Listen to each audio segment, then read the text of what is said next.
नमस्कार, मैं दीपक शर्मा और मेरे YouTube मंच पर आपका स्वागत है। दोस्तों, जब कोई बाजी हम बेगम से नहीं जीत पाते, हम बादशाह से नहीं जीत पाते, तो फिर हम सबसे बड़ा कार्ड खेलते हैं। और आज मुल्क की सियासत में मोदी और मोहन भागवत ने भी सबसे बड़ा कार्ड खेला है। और आप कह सकते हैं कि भाजपा की गड्डी में ये सबसे बड़ा और आखिरी कार्ड है। अब दोस्तों, आज की खबर तो बड़ी है, वाकई बड़ी है, लेकिन उस खबर पर बढ़ने से पहले मैं चाहूँगा, आपसे गुजारिश करूँगा कि पिछले 5 दिन में बीजेपी के ये 3 बयान आप गौर से सुनिए। 3 बयान, 3 नेता, 3 शहर, एक लफ्ज़ पर गौर करिएगा। बयान नंबर 1, शहर दिल्ली। उग्रवादी बोलने भी तुम कभी खड़ा होगा, ये बता रहा हूं। उग्रवादी विधूड़ी के इस बयान ने तो हलचल ही पैदा कर दी।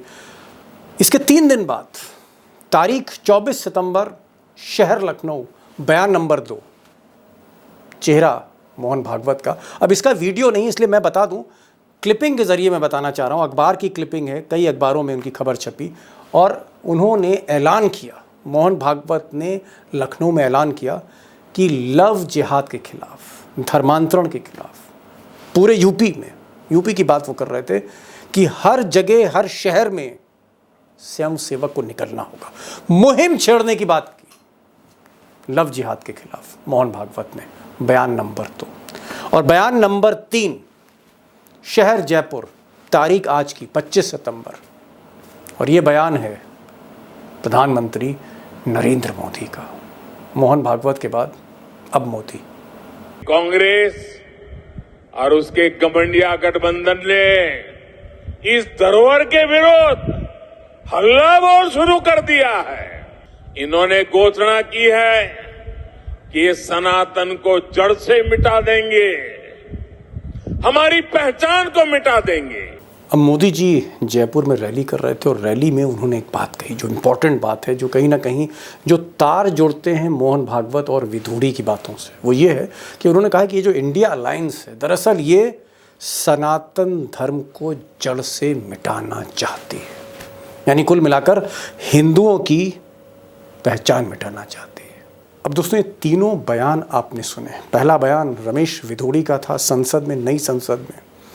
दूसरा बयान आरएसएस चीफ मोहन भागवत का लखनऊ में, और तीसरा बयान आज का प्रधानमंत्री मोदी का जयपुर में। और तीनों में एक बात बड़ी क्लियर है, जो कॉमन थ्रेड है, बहुत ही साफ है, और वो ये है कि देश का माहौल धीरे धीरे गर्म किया जा रहा है। और यहीं से आज का सवाल, द बिग क्वेश्चन, आज का बड़ा सवाल, कि क्या 2024 के चुनाव का एजेंडा सेट किया जा रहा है, और क्या ये जो एजेंडा है 2024 के चुनाव का, उसका अंडर करंट हिंदू मुस्लिम है, और क्या ये जो सबसे बड़ा कार्ड मोहन भागवत और मोदी जी ने फेंका है, सबसे बड़ा कार्ड, क्या ये कामयाब होने जा रहा है, या फिर दीवार पर इबारत कुछ और लिखी गई है। अब दोस्तों, ये बात सही है कि मोहन भागवत की मजबूरी है, क्योंकि वो 2025 यानी अब से 2 बरस बाद, 2024 के चुनाव के 1 बरस बाद 2025 में आरएसएस 100 साल पूरे करने जा रहा है।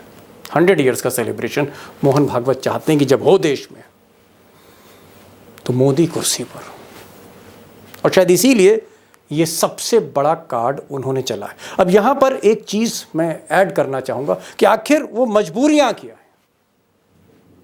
कि इस बार मोदी को या मोहन भागवत को, बीजेपी को, आरएसएस के थिंक टैंक को ये फैसला लेना पड़ रहा है कि माहौल गर्म किया जाए।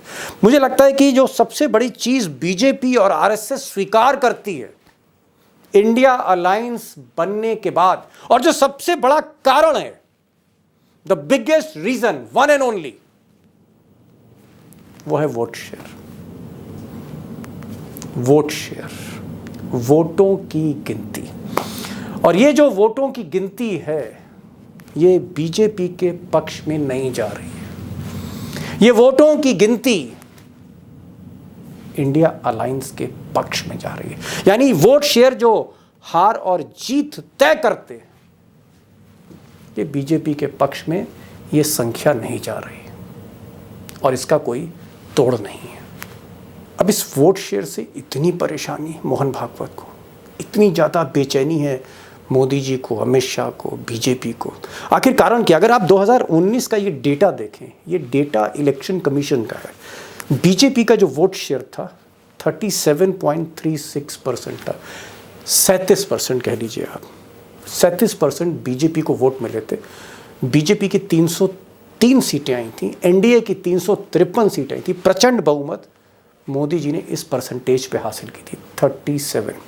और अपोजिशन के पास जो वोट था वो 62% था। अब आप कहेंगे कि 62% अगर वोट था तो सिर्फ 37% पे 300 सीटें कैसे आ गई? ये 300 से ज़्यादा सीटें कैसे आई? दरअसल ये जो वोट था 62% बिखरा हुआ था पूरे हिंदुस्तान में। और इसी वोट को समेट दिया है राहुल गांधी ने, नीतीश कुमार ने, ममता बनर्जी ने, शरद पवार ने, उद्धव ठाकरे ने, केजरीवाल ने, खड़गे ने, जो भी आप नाम लें। ये वोट अब कहीं ना कहीं कंसोलिडेट कर दिया गया है। तो बीजेपी 37, इंडिया 62। अब यहां पर अगर बीजेपी हिम्मत करके, दम लगा के, सब कुछ करने के बाद अगर ये 37% को दोस्तों 10% बढ़ा भी दे, मान लीजिए, हालांकि होने वाला नहीं, मैं कह रहा हूं कि 10% वोट और बढ़ जाए इस बार मोदी जी का, 47% हो जाए, तो भी बाजी जो है जीत नहीं सकते मोदी जी, क्योंकि तब भी 52% अपोजिशन के पास होगा। और यही सबसे बड़ी बेचैनी की वजह है। वो चाहे विधूड़ी जैसा सांसद हो, मोदी जैसा प्रधानमंत्री हो, या मोहन भागवत जैसा सरसंघ चालक हो। अब दोस्तों जो सबसे बड़ा सवाल है 2024 का, उसका जवाब पूरी तरह से देने की मैं कोशिश करूंगा और हमारे एक्सपर्ट सारे तथ्य आज आपके सामने रखेंगे। लेकिन मैं आपसे चंद मिनट की मोहलत चाह रहा हूं कि कुछ और बातें मैं सामने रखना चाहता हूं कि तस्वीर साफ हो। मिसाल के तौर पर आपके जहन में एक सवाल आ रहा होगा कि साहब मोदी जी जो हैं इस इंडिया अलायंस को तोड़ क्यों नहीं देते? अगर ये एकजुट हो रही तो इसको तोड़ क्यों नहीं देते, बिखेर क्यों नहीं देते? अगर इंडिया अलायंस बिखरेगा तो वोट शेयर भी बिखर जाएगा और जीत का रास्ता उसके बीच से मोदी जी का आसान हो सकता है। ये आपके जहन में आ रहा हो। और यहाँ मेरा जवाब ये है कि हर कोशिश मोदी जी के चाणक्य ने, मोदी जी ने, संजय मिश्रा जो अब नहीं है ईडी के डायरेक्टर, इन्होंने सबने मिलकर पूरी कोशिश की कि किसी भी कीमत में, किसी भी सूरत से इन पार्टियों को तोड़ा जाए। ईडी और सीबीआई के छापे पड़े, कई प्रमुख नेताओं की गिरफ्तारी हुई, बहुत लंबी लिस्ट है, फेहरिस्त है, एक एक नाम मैं गिरा नहीं सकता, समय ज़्यादा ज़ाया होगा। और कोशिश हुई कि जो भी पार्टियां सामने खड़ी हुई हैं, जैसे एनसीपी है, शिवसेना और भी कई पार्टियां, इनको क्यों ना तोड़ा जाए। एनसीपी तोड़ डाली, शिवसेना तोड़ डाली, कोशिश आम आदमी पार्टी को भी तोड़ने की थी, कोशिश जेडीयू को भी तोड़ने की थी, कोशिश टीएमसी को भी तोड़ने की थी, कोशिश ये भी थी कि किसी तरह से झारखंड मुक्ति मोर्चा के जो मुख्यमंत्री हेमंत सोरेन, इनको भी कुर्सी से हटा के जेल भेजा जाए। कोशिशें हुई, कामयाबी नहीं मिली। अब दोस्तों मेरे जो सोर्सेज हैं उनका ये कहना है, जो सूत्र हैं, कि अभी 14, 15, 16 यानी 14, 15, 16 सितंबर, इसी महीने कुछ दिन पहले पुणे में 3 दिन तक आरएसएस की बैठक हुई। मोहन भागवत थे उसमें, नंबर 2 जो जनरल सेक्रेटरी हैं दत्तात्रेय हॉसपोले थे, जेपी नड्डा जो बीजेपी के चीफ हैं, जो मोदी जी के आप कह सकते हैं एक दूत के तौर पर इस बैठक में शामिल हुए। बड़ी सीक्रेट कॉन्फिडेंशियल बैठक थी और इस बैठक में चिंतन मनन किया गया कि भाई ये इंडिया अलायंस की तोड़ क्या है, इसको तोड़ा जाए, और अगर नहीं तोड़ पा रहे तो फिर तोड़ क्या है, सॉल्यूशन क्या है। और वहाँ पर ऐसा लोग कहते हैं, इसका कोई साक्ष्य तो नहीं है, प्रमाण तो नहीं है, क्योंकि बंद कमरे की बातें किसी वीडियो के जरिए बाहर तो आती नहीं आरएसएस की, लेकिन लोग ऐसा कह रहे हैं कि कहीं ना कहीं एक बात पर सहमति बन रही थी कि पोलराइजेशन एक ऐसी चीज़ है, मेजॉरिटी वर्सेस माइनॉरिटी आप कह लीजिए, कि जहाँ पर एक रास्ता मिल सकता है। ये जो ध्रुवीकरण है, ये जो ध्रुवीकरण है, ये जो सबसे बड़ा कार्ड है, इसको क्यों ना चला जाए, मैसेज क्यों ना दिया जाए। और शायद यही वजह है कि ये आखिरी कार्ड चलने की नौबत आ गई, क्योंकि जो क्राइसिस है बढ़ती चली जा रही है और साथ में बेचैनी बढ़ रही है। तो जाहिर तौर पर अब ये जो कार्ड है, आखिरी कार्ड, ये असर करेगा तो कितना करेगा या बेअसर साबित होगा। मुझे लगता है कि इतने बड़े सवाल को लेकर एक्सपर्ट भी उतने ही बड़े होने चाहिए। और आज के जो एक्सपर्ट हैं, हिसाम सिद्दीकी, 40-45 साल का तजुर्बा है और हिंदुस्तान में हिंदू मुस्लिम की जो सियासत है उसको समझने में मैं कहूँगा कि अगर 4-5 लोग हैं तो उनमें हिसाम सिद्दीकी भी एक हैं। और हमारे साथ प्रोफेसर रविकांत होंगे। तो प्रोफेसर और हिसाम साहब 2 लोग रहेंगे, कोशिश करेंगे ये जानने की कि मोहन भागवत और मोदी जी ने ये जो कार्ड चला है, द बिगेस्ट कार्ड, क्या ये कामयाब होने जा रहा है जब ये असर होगा। समय नहीं लूँगा, सीधे चलते हैं हिसाम सिद्दीकी और प्रोफेसर रविकांत जी के पास। रविकांत जी, मैं 3 घटनाएं बता रहा हूँ और ये तीनों घटनाएं 4-5 दिन के भीतर हैं। एक तो पार्लियामेंट में हुई, जहां पर विधूड़ी ने कहा, बहुत कुछ कहा उन्होंने, और हिसाम साहब इजाजत दें तो उन्होंने कहा कि भाई मुल्ले, उन्होंने कहा भाई कटवे, उन्होंने कहा भाई फलाने, भाई उग्रवाद, इस तरह की बातें करी और वो एक टारगेट कहीं ना कहीं मुस्लिम्स पे था। दूसरी चीज, मोहन भागवत आप ही के शहर में हैं और इसीलिए मैं आज आपसे जुड़ा हूं रविकांत साहब। आप ही के शहर में मोहन भागवत ने 48 घंटे पहले कहा, आरएसएस चीफ ने, कि साहब लव जिहाद पर कमर कसनी होगी हर स्वयं सेवक को, जिले जिले से निकलना होगा, मुहिम शुरू करनी होगी। ये मोहन भागवत का बयान। और आज का बयान चंद घंटे पहले का वो मोदी जी का है। मोदी जी ने कहा कि साहब वक्त आ गया है कि हमें अब इस इंडिया अलायंस से भिड़ना होगा, लड़ना होगा, क्योंकि सनातन को ये जड़ से खत्म कर रहे हैं। अब ये जो 3 बयान मैंने आपको बताए, मोहन भागवत का, संसद में बीजेपी के एमपी का और प्राइम मिनिस्टर का, आपको क्या लगता है कि एजेंडा सेट हो रहा है 2024 का, 2024 का एजेंडा सेट हो रहा है और हिंदू मुस्लिम सांप्रदायिक ध्रुवीकरण माहौल गर्म करके अब की सर्जिकल स्ट्राइक मोदी जी करेंगे? देखिए दीपक जी, बीजेपी ने सब कुछ करके देख लिया और लौट के बुद्धू घर को आए, लेकिन वो इस बात को भूल जा रहे हैं कि काठ की हांडी बार बार नहीं चढ़ती। ले देकर के एक ही एजेंडा है बीजेपी के पास, जब कुछ ना हो तो केवल एचएम करिए। एचएम जानते हैं दीपक जी? हिंदू मुस्लिम करिए। एचएम, हिंदू मुस्लिम। वो एमवाई तो आपने बहुत सुना होगा, लेकिन एचएम नहीं सुना होगा। ये आरएसएस बीजेपी की कोड भाषा है। कोड वर्ड रमेश है। बिधूड़ी को भी कही गई थी, कही गई होगी कि एचएम करिए, और इसीलिए रमेश बिधूड़ी ने जो बोला वो कितना भयावह है, अपमानजनक, घृणास्पद, तो जो भी आप कहें वो है। और फिर मोहन भागवत जी लखनऊ पधारते हैं, भाई स्वागत है आपका, लेकिन वो शायद होमवर्क करके नहीं आए या जानबूझ करके नहीं बोले। लव जिहाद के इशू पर गृह राज्य मंत्री मोदी सरकार, उन्होंने कहा कि हमारे पास कोई ऐसा उदाहरण नहीं। ये आज की बात नहीं कर रहा हूं मैं, 3 साल पहले की बात कर रहा हूं, जिस समय उत्तर प्रदेश में लव जिहाद पर बहुत ज्यादा हंगामा हो रहा था। सरकार के पास एक भी आंकड़ा नहीं है और मोहन भागवत बोलेंगे साहब कि लव जिहाद और लैंड जिहाद, धर्मांतरण, अरे हो कहां रहा है? आंकड़े पर बात कीजिए। लेकिन वो जो लोगों के भीतर से नफरत निकलने लगी है, लोग मोहब्बत की बात करने लगे हैं, लोग सौहार्द की बात करने लगे और ये कहने लगे हैं कि गरीबी, बेरोजगारी, महंगाई, इन सारे मुद्दों पर पानी फेरना चाहते हैं मोदी जी। बुनियादी सवाल तो ये है, जो महंगाई का है, बदलने की नैरेटिव बदलने की जो साजिश हो रही है, मुझे लगता है वो कामयाब नहीं होगी, भले ही मोदी जी कुछ भी कर लें। डॉक्टर साहब मैं आ रहा हूं, मैं एक चीज पूछना चाह रहा था कि आप ही ने एक सवाल उठा दिया कि साहब लव जिहाद उत्तर प्रदेश में, उसके खिलाफ मुहिम। हिसाम साहब, मोहन भागवत आरएसएस के चीफ, आप बहुत अच्छी तरह से परिचित हैं। उन्होंने लखनऊ में कहा, जिस शहर में आप इस वक्त हैं, जहां से हमारे साथ लाइव हैं आप लखनऊ से, आप ही के शहर में उन्होंने कहा कि साहब उत्तर प्रदेश की सड़कों पर अब कमर कसनी होगी स्वयं सेवक को, क्योंकि लव जिहाद से लड़ना है, धार्मिक जो कन्वर्जन्स हो रहे हैं उनसे लड़ना है, यानी जो हिंदुओं को मुसलमान करने की साजिश हो रही है। आपको लगता है कि क्योंकि आप उत्तर प्रदेश को एकदम हथेली की तरह जानते हैं, क्या उत्तर प्रदेश में लव जिहाद हो रहा है? क्या उत्तर प्रदेश में कुछ घटनाएं अभी हुई हैं हाल फिलहाल में जिसकी वजह से मोहन भागवत रिएक्ट किए? क्योंकि कहीं ना कहीं धुआं होगा तभी बोला होगा।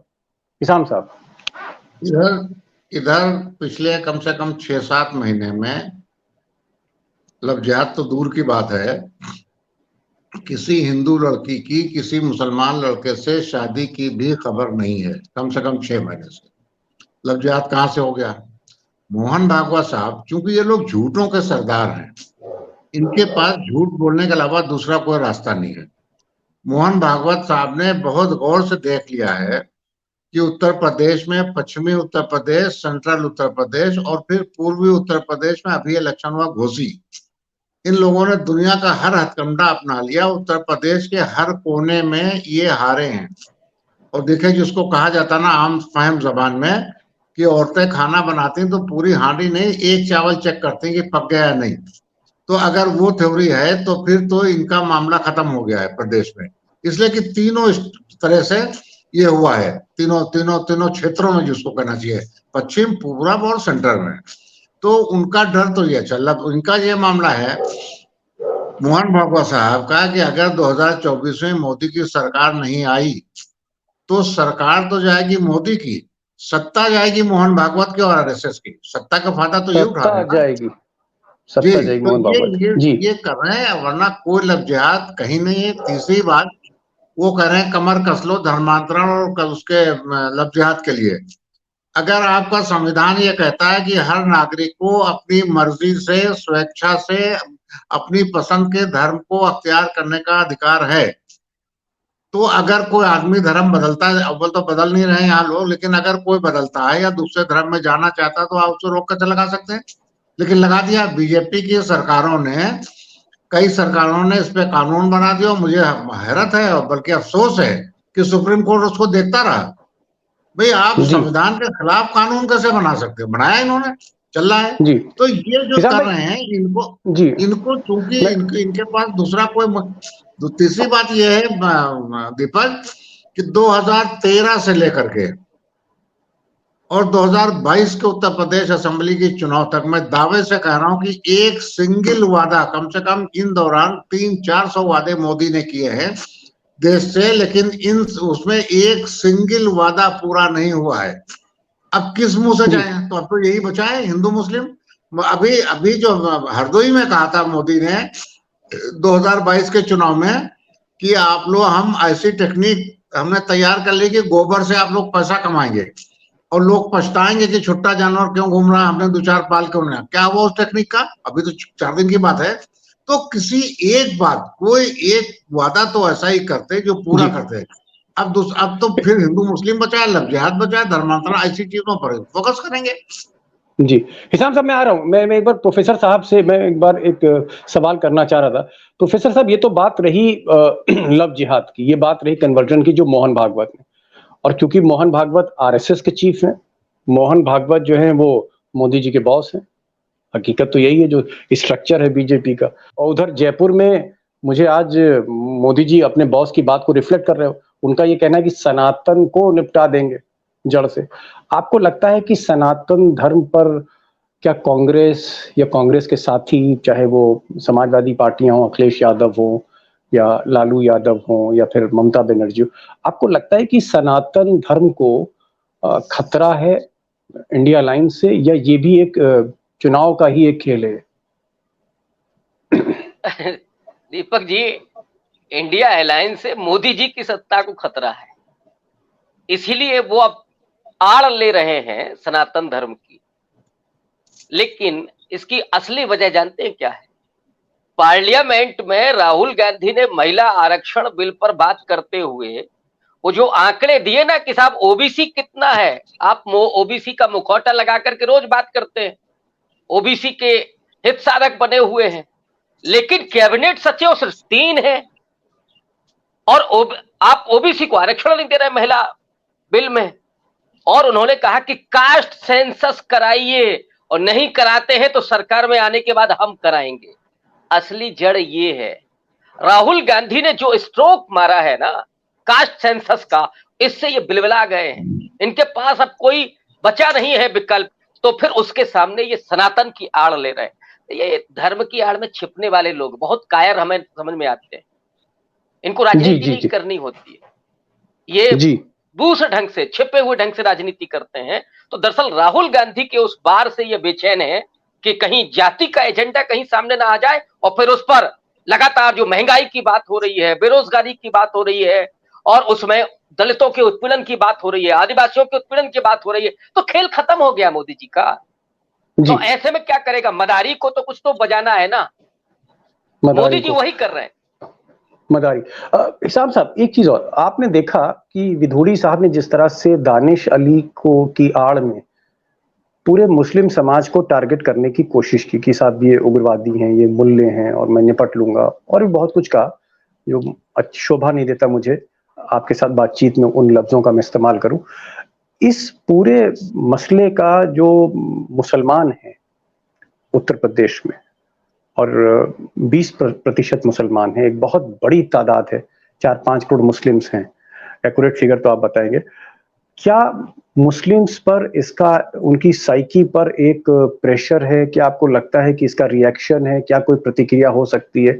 या मुस्लिम पहले से कहीं ज्यादा समझदार है, मुसलमान बहुत कुछ समझ गया है योगी और मोदी के खेल को? दीपक, विधोड़ी के बयान को मुसलमान ना तो सीरियस ले रहा है, ना आहत है, ना परेशान है। मुसलमान तो ये कह रहे हैं कि हम बड़े शुक्रगुजार हैं मोदी के, उसके विधोड़ी के कि उसने पार्लियामेंट में बयान देकर के आरएसएस और बीजेपी की स्ट्रेटेजी की पोल खोल दी। ये लोग देश में क्या करना चाहिए, मुसलमान तो ये सोच रहा है।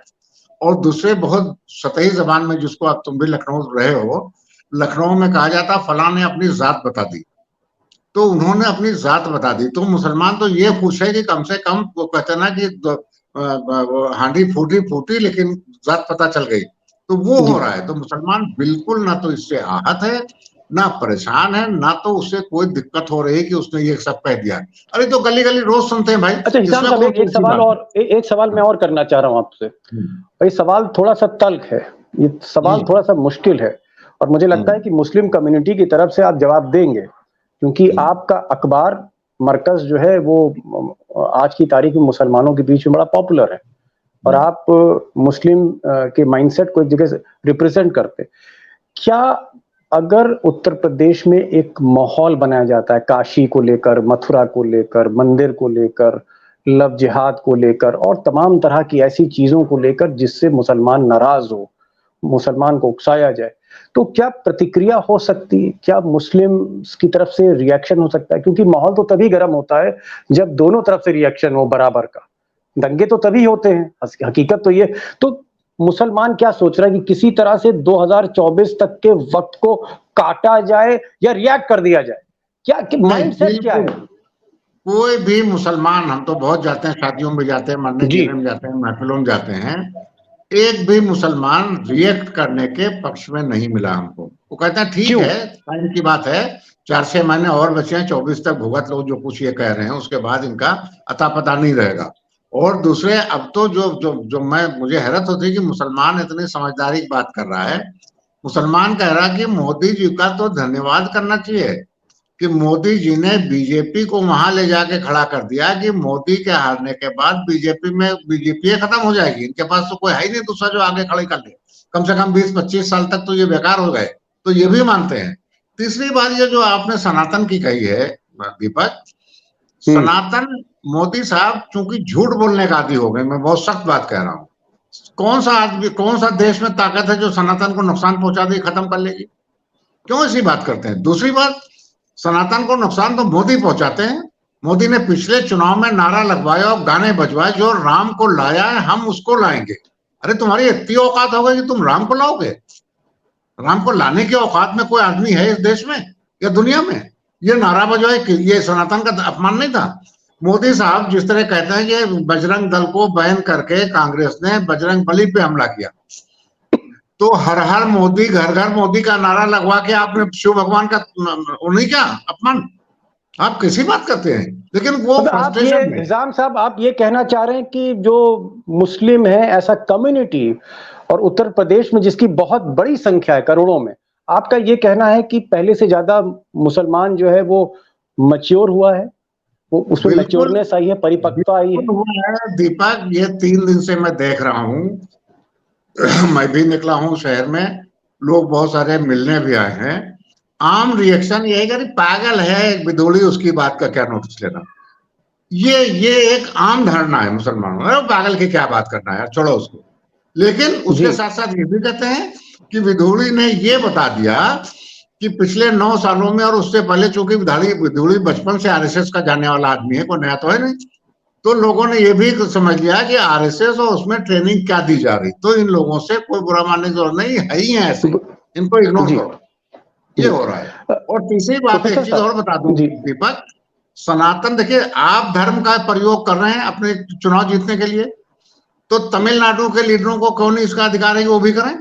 तमिलनाडु की द्रविड़ पॉलिटिक्स, रामास्वामी पेरियार से लेकर के अन्नादुराई और इनके के करुणानिधि जो उनके फादर थे स्टालिन के, जी और अब स्टालिन तक, वो है तो सनातन के खिलाफ ना उनकी पॉलिटिक्स पूरी, तो क्यों नहीं करेंगे जब आप मतलब करते आपका हो? कहना है कि ये आप हिंदू को, सनातन एक सियासत का खेल ज्यादा है, आप ये कहना चाह जी रहे हैं जी, और प्रोफेसर नहीं, साहब और एक जी सुनिए, और तौहीन मोदी ने और मोदी के लोगों ने की है सनातन की, इसलिए जी कि उसमें उदय निधि ने जो बात कही थी मलयालम, उसमें तमिल भाषा में, उत्तर भारत में कोई नहीं समझा था, उसकी कोई जी जानकारी, लोग इन्होंने बताया जी कि सनातन के जी लिए क्या जी कहा है। क्यों बताया आपने भाई? जी जी ये है। मैं प्रोफेसर साहब आपसे आखिरी सवाल, आपको लगता है जैसा कि हिसाब साहब ने कहा कि बहुत ज्यादा रिएक्शन नहीं होगा, अगर रिएक्शन नहीं होता है, अगर हिंदू मुस्लिम ये कार्ड नहीं चलता जो ट्रम्प कार्ड माना जाता है, तो आपको लगता है कि मोदी एक कमजोर जमीन पर खड़े हैं?